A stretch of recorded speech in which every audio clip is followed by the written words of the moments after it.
So that June rate hike, let's confirm it. Is it still on track? It looks like it's on track in our view. I mean, clearly, as you mentioned, there have been some renewed doubts after the payrolls, but one number doesn't make a trend. And I think where there are more doubts, perhaps, is what happens after June. And we're still thinking that the Fed will hike again in December and potentially even start to move on its balance sheet as we go into September.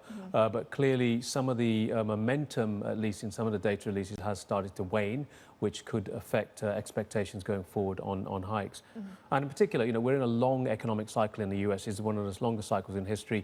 Unless you start to see some fiscal stimulus or tax reform, this cycle might start to come to an end in the next few months. What are the chances of that happening under the Trump administration? Fiscal stimulus, tax this year reform? looks limited. I mean, it looks very limited. I mean, you may see some small chance of a tax cut, but even then it's going to be tough. The policy agenda and priorities seem to have shifted a little bit. There is obviously a lot of preoccupation around issues with Russia, etc., and that's really taking a lot of the time of the administration. So then to get something like tax reform and stimulus passed in this environment looks quite tough. What are the prospects for the dollar then? Well, we actually think the dollar's starting to top out. Again, I think the question is how far this run goes now. I mean, the dollar already has been weakening in the last few months. You can see since the beginning of the year, the trade-weighted dollar has dropped by close to 4%. There may be more downside in store for the dollar in the months ahead.